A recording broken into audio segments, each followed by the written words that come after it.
এনায়েতুল্লাহ আব্বাসী বিখ্যাত কোনো মানুষ কিনা আমি জানি না। এটা হয়তো বাংলাদেশে যারা এই মুহূর্তে সরকার চালাচ্ছে, মানে ওই অবৈধ সরকারটার কথা বলছি, যারা এই মুহূর্তে অবৈধ সরকারটা চালাচ্ছে তারা বলতে পারবেন, বাংলাদেশের সাধারণ মানুষ হয়তো বলতে পারবেন, তাও সবাই পারবেন কিনা জানি না।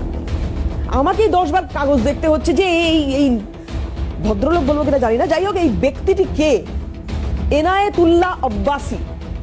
জানা গেল ইনি একজন ধর্মগুরু, মানে ওই ইসলামী নেতা, ধর্মগুরু, এবং ইনি পাঠ দেন কি করলে ভারত বিদ্বেষ বজায় রাখা যাবে, বিশেষ করে আজকের দিনে দাঁড়িয়ে, আজকের ডেটে দাঁড়িয়ে এই লোকটার কথায় কি ইউনূস সরকার চলছে?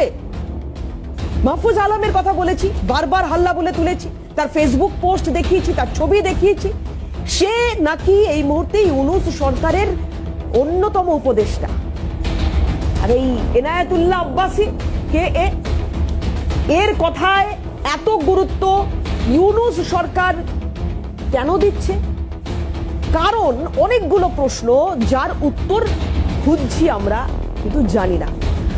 কেন বলছি এই কথাগুলো? শুরুতেই ওনার একটা বক্তব্য শোনাই। দেখুন কিভাবে বাংলাদেশে একটা প্রকাশ্য সভায় দাঁড়িয়ে উনি কিছু নির্দিষ্ট কমিউনিটির মানুষকে এই কথাটা বারবার বোঝানোর বা বলার চেষ্টা করছেন যে আমরা ভারত বিদ্বেষী, আমরা ভারতের বিরুদ্ধেই আমাদের কার্যকলাপ চালিয়ে যাব, দরকার হলে যুদ্ধ হবে, দরকার হলে বাইরের যে কোনো রাষ্ট্র থেকে সামরিক সাহায্য নেওয়া হবে। মেনশন করে দিচ্ছেন কোন দেশ, দেখাবো আপনাদের। কিন্তু তার আগে মমতা বন্দ্যোপাধ্যায় এই রাজ্যের বিধানসভায় দাঁড়িয়ে যে প্রস্তাব রেখেছিলেন রাষ্ট্রসংঘের কাছে, ভারত সরকারের এই আবেদন রাখা উচিত যে শান্তি সেনা পাঠানোর জন্য। তারপর কি হলো? আবার এই লোকটির কথা বলতে হচ্ছে, এনায়েতুল্লাহ আব্বাসী। এর বক্তব্য হচ্ছে, আমি জানি না যে এর বক্তব্যের পরেই হঠাৎ করে নাকি ওই আগরতলার ঘটনার পরে হঠাৎ করে ইউনূস সরকারের মনে হলো না এবার একটু ভারতের বিদেশ মন্ত্রককে নাড়াচাড়া দেওয়ার প্রয়োজন। ডেকে পাঠাও, ডেকে পাঠাও, কথা বলি, জানতে চাই কেন এমন হলো। তার আগে আপনাদের একটু দেখাবো যে কোন বক্তব্যের প্রেক্ষিতে আমরা আজকের এই অনুষ্ঠান করছি।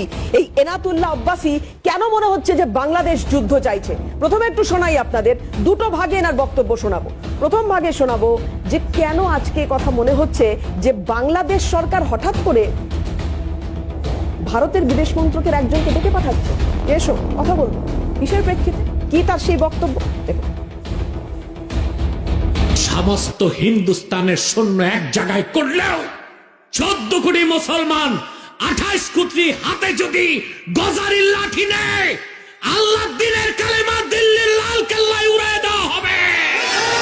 মমতা ব্যানার্জি বাংলাদেশের স্বাধীনতার বিরুদ্ধে যে বক্তব্য দিয়েছে, 24 ঘন্টার মধ্যে পররাষ্ট্র উপদেষ্টাকে ভারতের রাষ্ট্রদূতকে তলব করে শোকজ করতে হবে, নতুবা বাংলাদেশের মানুষ ভারতের যে দূতাবাস আছে তা ঘেরাও করবে, প্রত্যেকটা ঈদকে আলাদা করে দিবে বাংলাদেশের মুসলমান।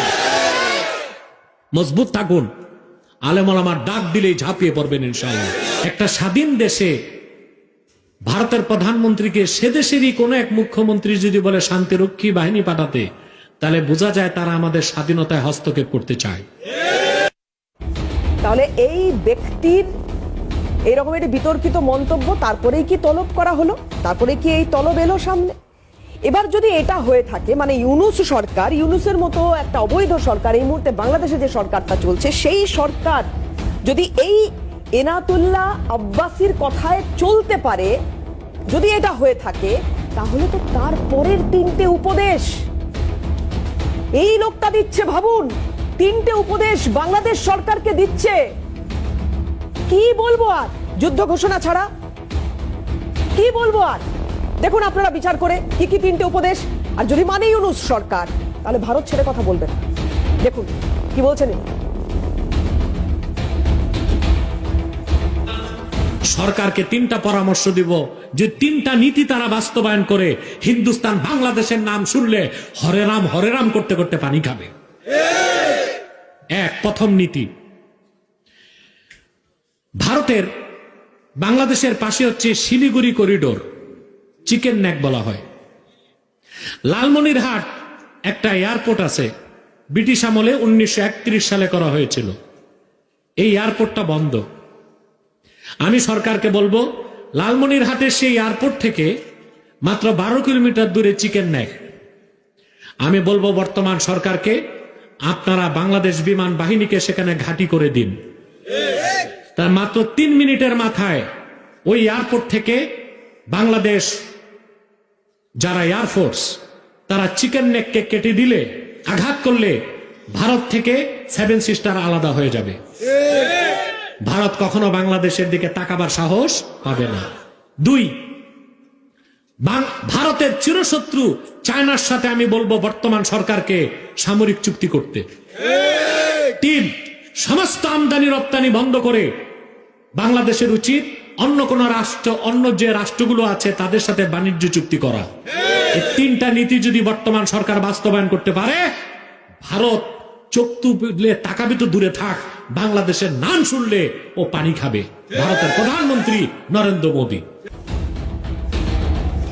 বাংলাদেশে এই মুহূর্তে যারা উপদেষ্টা রয়েছেন, সেইখানকার টেলিভিশন চ্যানেলগুলো বলুন বা সোশ্যাল মিডিয়া, যারা তাদের মহামূল্যবান মত তুলে ধরছেন, মানে যারা নিজেদেরকে পর্যবেক্ষক, উপদেষ্টা, রাজনীতিক, এরকম বিভিন্ন অভিহিত করছেন, তাদের মধ্যেই একজন হচ্ছেন ফজলুর রহমান। এই ব্যক্তির বক্তব্য এবার একটু আপনাদের শোনাবো। দেখুন, সরাসরি এই উপদেশগুলো ইউনূস সরকারকে দেওয়া হচ্ছে। কি চাইছে এই ভারত বিদ্বেষ?